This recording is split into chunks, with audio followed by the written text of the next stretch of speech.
A new Inspector General report looks into how the DHS essentially dropped the ball when it came to collecting and sharing intel prior to the January 6th riots.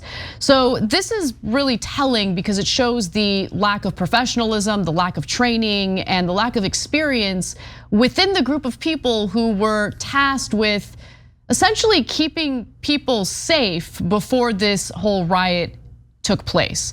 Now, the DHS Office of Inspector General found that 3 different divisions within the Trump-era DHS Office of Intelligence and Analysis had either collected intelligence or identified potential violent threats and did not release that information in reports outside the department prior to January 6th.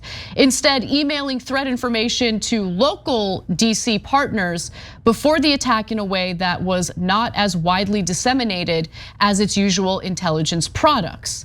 Now, this had some serious consequences. Because of the lapse in information sharing, DHS was unable to provide its many state, local, and federal partners with timely, actionable, and predictive intelligence. And this, again, is according to that Inspector General report. Now, the Watchdog group also found 3 main reasons for this issue. So they found that within the open source collection operations branch, for instance, staff collected threat information but did not produce any actionable information. This was in part because of inexperienced collectors that did not receive adequate training, according to the IG. So I'm gonna get into the details of that in just a second, but just a few quick bullet points for you. They found, again, the inadequate training, that's a huge problem. A lack of understanding about the guidelines for its reporting, and also hesitancy to report following scrutiny that they received over their handling of the Portland protests that took place in 2020. To me, that was the most interesting part of this report, okay? They felt beaten and battered by the criticism they received as a result of what happened in Portland in 2020. That they were like they were terrified to do their jobs, and they were terrified to share intel that they felt might be interpreted as hyperbole, okay? Collectors in that office described feeling hesitancy after criticism of the way the office handled intelligence during the protests in Portland, Oregon in the summer of 2020. An earlier DHS review found that the Intel office had gathered and disseminated intelligence on US journalists there. Okay, let's just pause for a second. Let's pause for a second. Yeah, targeting journalists is wrong, okay? You're not keeping communities safe. You're not keeping American citizens safe by collecting intel on journalists who are there doing their jobs to cover the protests. It's like, oh my God, oh, we're so scared. We got criticism for doing something obviously stupid. And as a result of that, we're now afraid to do our jobs. Like, these people, all of them, they should be fired. Go, you're not supposed to be doing this job. It's not right for you. So if, for example, they're like, well, we got intelligence that Andy Ngo is gonna show up and he's right wing and it's questionable whether he's a journalist, but we got criticism in Portland for being too tough on journalists or whatever. So we're not sure what to do. Well, okay, I don't love it, but I understand it, right? But no, in this case, it wasn't like right wing journalists or anything like that. It was avowed militia members who have been known to be advocating violence on that day against government officials. That's like the very core of your job. It doesn't have anything to do with journalists, and it isn't close. So you can say with the benefit of hindsight, it's easier to see that. There's some truth to that because they were like, yeah, but they're not gonna breach the Capitol. That's crazy, right? They thought it was just so outlandish, except it's your job to report what they're saying. Right. And they're saying that they're gonna try to breach the Capitol. The Capitol Police should probably know about that. It's not your job to interpret the validity of what these people are planning to do. It is your job to compile that report and share that report to let the relevant people know that, hey, this is something that could potentially happen. So in case it does happen, be prepared. But they didn't share that intel. In fact, after the criticism they faced for the way that they handled the Portland protests, There was a shakeup, okay, when it came to leadership, and apparently that had a huge impact as well. As CNN reports, the events in Portland led to a shakeup in the office's top ranks and caused lasting damage to its reputation. The office has not had a Senate-confirmed leader since May of 2020. And President Joe Biden's nominee, Kenneth Weinstein, has been waiting or awaiting a vote in the Senate. Okay, so two things about that. Number one, look, to be fair, in this report at least, I was worried they were gonna say Trump officials told him, maybe we don't report everything, right? If you believe them, that didn't happen. Okay, so that's good news, right? If you believe them. And there's always a little bit of CYA going on here, right? But overall, okay, that's at least positive. Now, but if you're Biden, and Department of Homeland Security already had this issue, and the Republicans have been blocking now for well over a year your nominee, just do a recess appointment, just be done with it, right? I mean, Trump would do acting chief nonstop, right? He'd be like, oh, you guys are gonna confirm the Looney Tunes guy that I just pulled out of an asylum? Who cares? He's now the acting Secretary of Defense, right?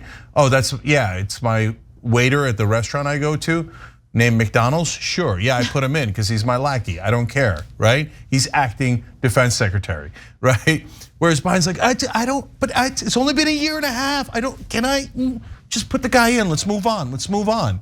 If they're being obstructionists, move on. Totally, 100%. I mean, it's sad that this is what politics has become.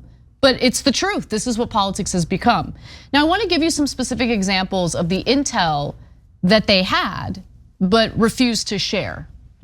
So in one case, on January 2nd, after a collector learned that individuals online were sharing a map of the US Capitol building, he messaged his colleagues saying he thought people would, quote, try and hurt politicians, the report says. Two employees discussed a possible employee surge to respond to the escalating threats, but they did not discuss issuing an intelligence product, meaning they didn't communicate this with the appropriate people. Okay, there's another example. On the same day, two collectors discussed online comments threatening to hang Democrats in Washington, D.C., but did not think the comments met the reporting threshold. Because threatening to hang politicians doesn't necessarily meet the reporting threshold. Jesus, what's the reporting threshold? Yeah. Like literally, I can't imagine anything worse in Washington than we are planning to execute politicians. How is that, and especially if you're in the government, how does that not cross the threshold? Jesus, what would? One of the reports intercepted messages saying that they were going to drag out Nancy Pelosi by her hair, and they were hoping that she hit her head on every step on the way down. Does that meet the threshold? No, it didn't cross the threshold. What the hell would, if that doesn't meet the threshold? And remember, guys, they were chanting about hanging the politicians as they broke into the building, including most famously, hang Mike Pence. They meant it. The thing that stands out to me about this report is, while Americans, I think for the most part, believe that, listen, we have a competent bureaucracy, they're gonna take it. But they're not competent. Like, these people are not competent. If you don't think that that meets the reporting threshold, you're insane, or maybe you're not insane. Maybe you're just not a good fit for this kind of position. Okay, when people are threatening specific, detailed violence against government officials in an effort to overturn the results of the election, I would argue you should probably let people know. You should write that report and ensure that that intel gets to the right individual, so people are prepared just in case individuals try to carry that out. Look, Anna, I know it's apples and oranges, but at the same time, look, in the Tamir Rice case, they thought that a 12-year-old kid was enough of a threat to shoot him and kill him within 2 seconds. Those are different government officials. They were cops in the Cleveland area, right? But that was enough that crossed their threshold, and they killed the kid, right? They didn't ask him any questions, they just killed him on the spot. But we're gonna murder politicians in Washington, D.C. We're gonna drag them by the hair, we're gonna hang them, and we're part of a militia that's been training for this for years. That didn't meet the threshold. They didn't think that that was much of a threat. So we see the government treating black people as a threat nonstop in this country for the smallest little things, instantly it's over the threshold and they take the life. They end their life. Here, they didn't even report that there was a threat. Yeah.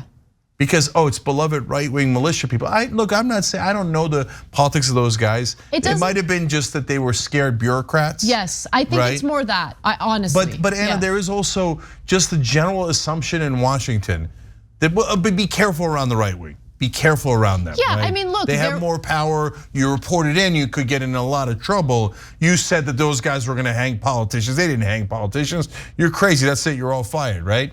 And there's even more blowback. Oh my God, you're on Fox News. That's why they get scared. They do get scared, and a good example of that is what happened to this small group of people working in DHS tasked with investigating right-wing extremism in America during the Obama administration. Right-wingers cried and cried and cried about that, and Obama pushed to dismantle that division within the Department of Homeland Security. That was a disastrous decision. We now see where we're at in this country, where you have, right-wing groups carrying out acts of violence. This is the biggest example, but we've seen other examples across the country. One final excerpt from the report that I want to read to you, because again, I think this goes to the heart of the problem here. It says, overall, open source collectors explained to us that they did not think storming the US Capitol was possible, and therefore they dismissed this specific type of threat as hyperbole. And right now, a lot of people are dismissing the idea that the Republicans would take over and then that they would rig the next election, just like Donald Trump tried to do in 2020. He tried very, very, very hard to rig the election and end our democracy. Yet people are still walking around like, oh no, maybe we vote Republican. Oh, it's a threat is a hyperbole. There's nothing hyperbole about it. They broke into the building, they tried to take over the government, and then more importantly, Steve Bannon, Trump, and the others were plotting fake electors so that they would literally steal the election from the guy who rightfully won it. But yet, it's just hyperbole. Let's just put another Republican in charge and see what happens. No, that's a gamble that will be a disaster. And later, the idiots in media will be like, nobody could have seen it coming. Yeah, totally.